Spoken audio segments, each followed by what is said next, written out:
Hi, this is Stacy with Gooseberry Bridge Farm, and today I'm going to be making soil blocks in the greenhouse and squinting because it's really bright outside.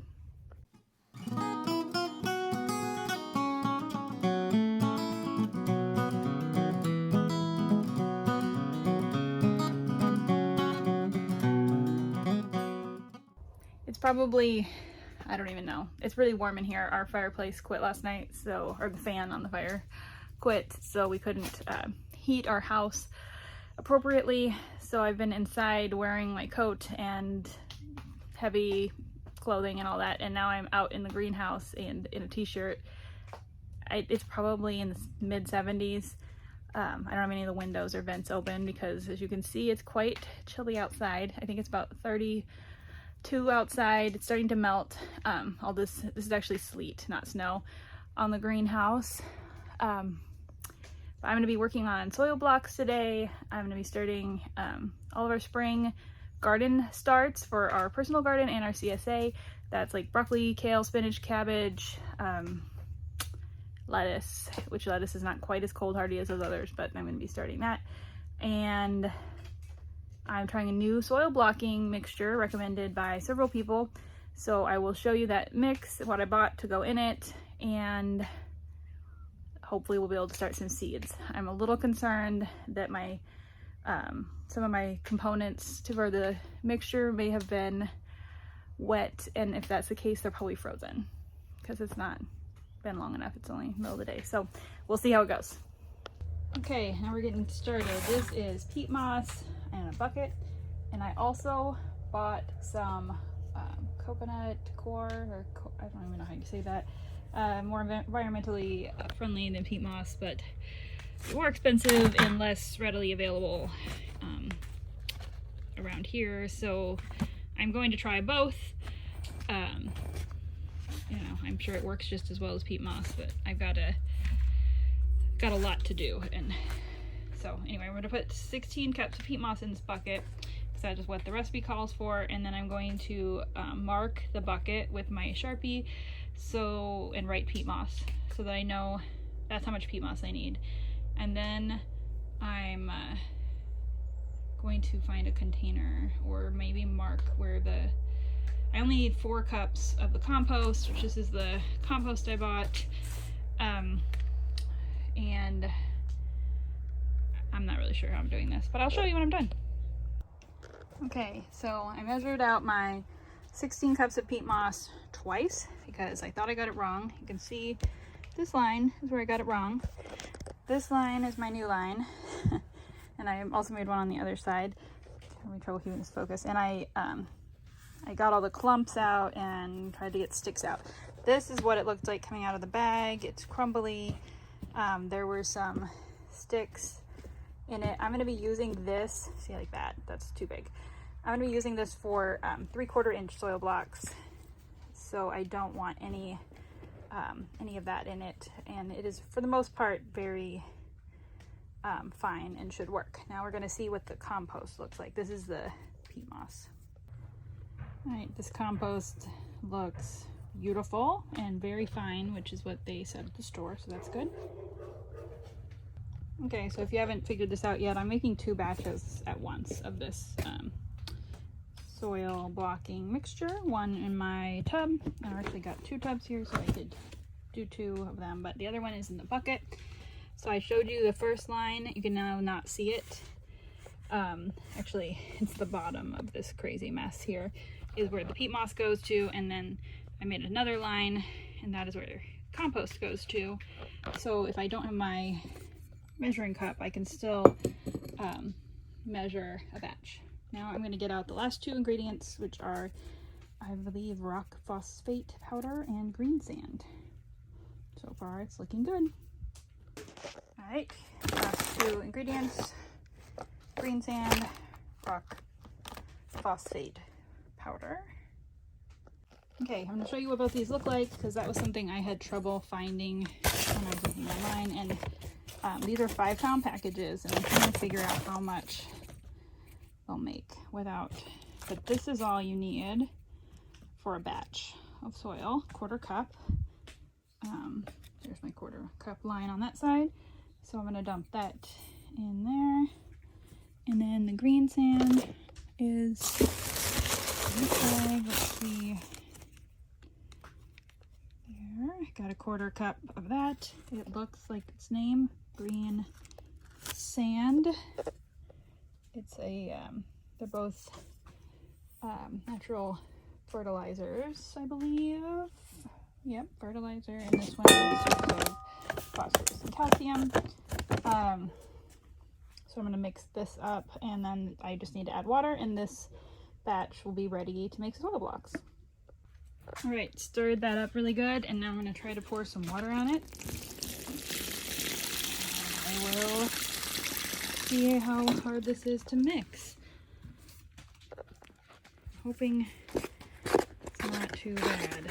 I know it is always easier to mix your seed starting mix before, or wet your seed starting mix before you use it, but with soil blocks it is absolutely necessary and very difficult to do while filming when you left the tripod in the house.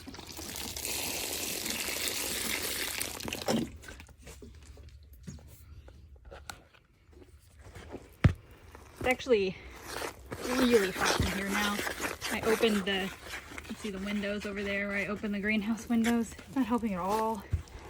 It's like 80 degrees. Alright, I'm gonna have to use 2 hands for this, but I will show you what it looks like all done.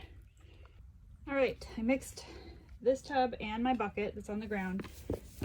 It's all the right amount wet to do soil blocks, which is like, basically you squeeze it and like a tiny, you can't see it, but a tiny bit of liquid comes out, but not like sopping, dripping, and it's holding together. So I'm gonna get everything ready to start making some soil blocks, hopefully before this dries out. I'm gonna put something over it, I think, to keep it moist.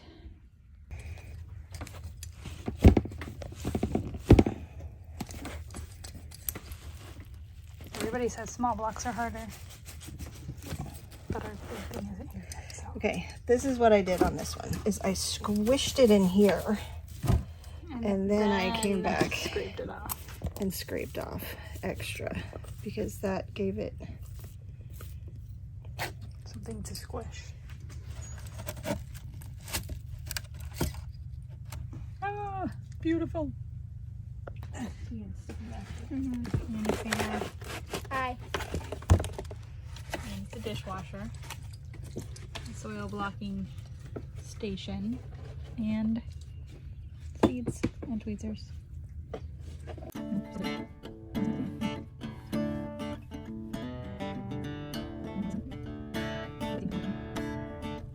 Okay, now we are sprinkling vermiculite over the top of these seeds. It kind of helps with moisture retention, keeps them from drying out while they are germinating, since they're just sitting on the surface. It's really easy to overdo it, and I probably did. Not that it hurts the seeds, it just makes it harder for the soil blocks to drain. And then I'm just using my mister to get them a little extra wet because I'm trying to germinate seeds. We've been reusing these containers for like 3 years now. We washed them all when we got started. These are soil blocks that we made and have yet to put seeds in. These are all done and ready to go. I'm gonna put them in the germination chamber. Here's our seeds, like I showed in my other video about seed organization. We have the little things, photo organizers, and I was able to just bring out all of those. We've got more over here. This is what I was just doing. Bok choy. We still have kale, spinach, and lettuce to seed today-ish. I don't know if I'll finish them all today. Oh, and here is the vermiculite that I have. I bought this bag 3 years ago. I don't use it on everything, but I used it a lot, sprinkling on the top of seeds like that, and I don't think that any of it is gone. It's kind of weird. It kind of just expands or something. I don't know. All right, we're out in my shop building now, right next to the freeze dryer. This is my bacterial cultural incubator.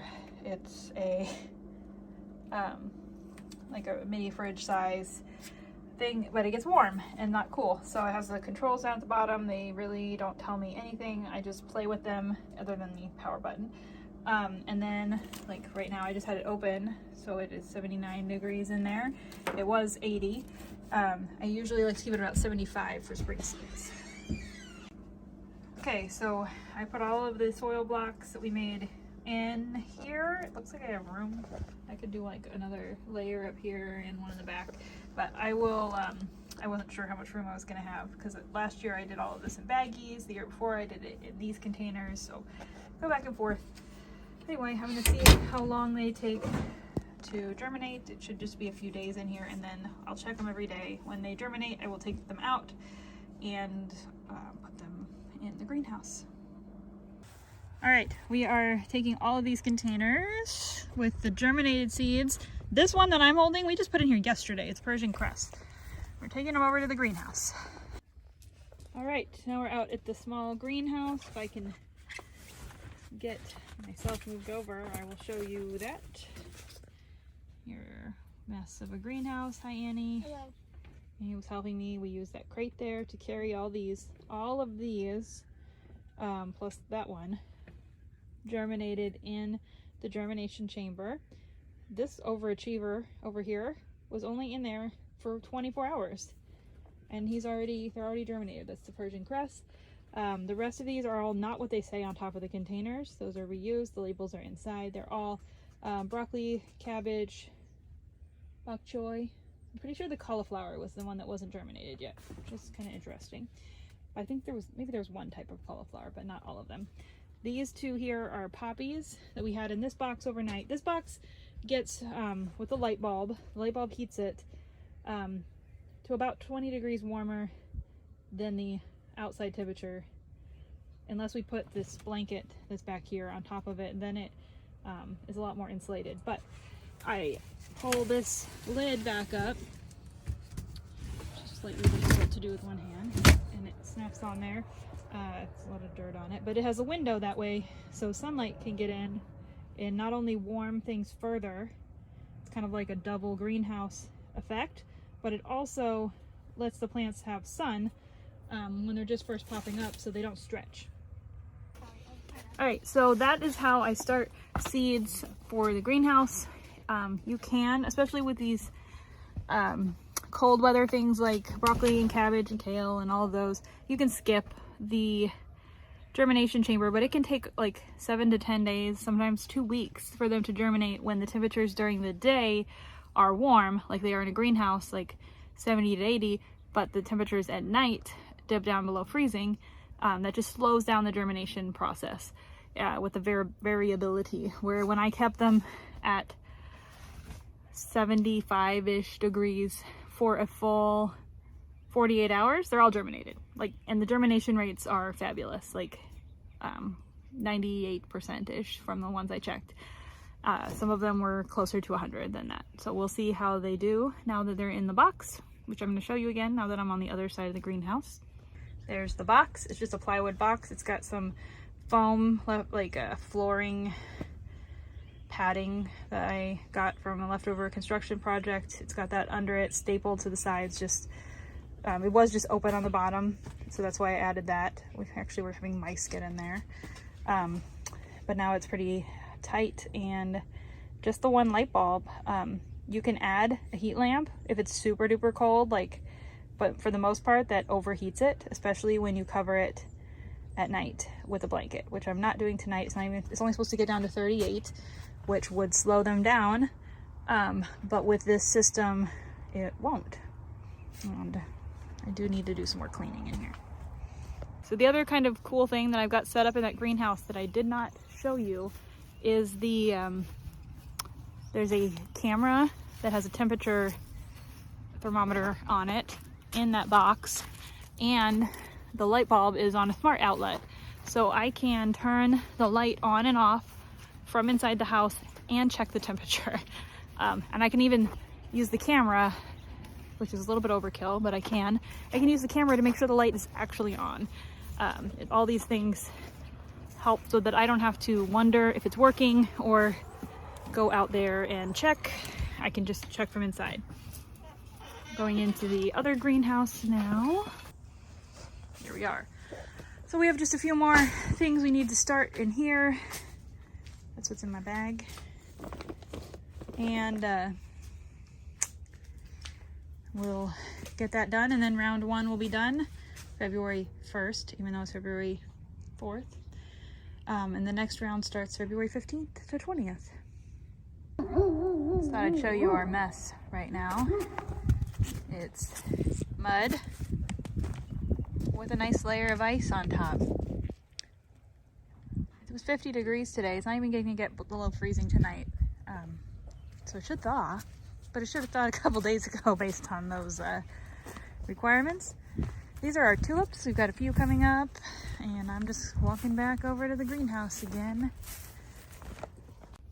So thank you for watching and starting seeds with me, and let's make sure you check back to see how they grow. Also, if you are interested in the way we started seeds other years, this is our 3rd year using the germination chamber and 3rd method of starting seeds in it. None of those methods are really better than the rest at this point.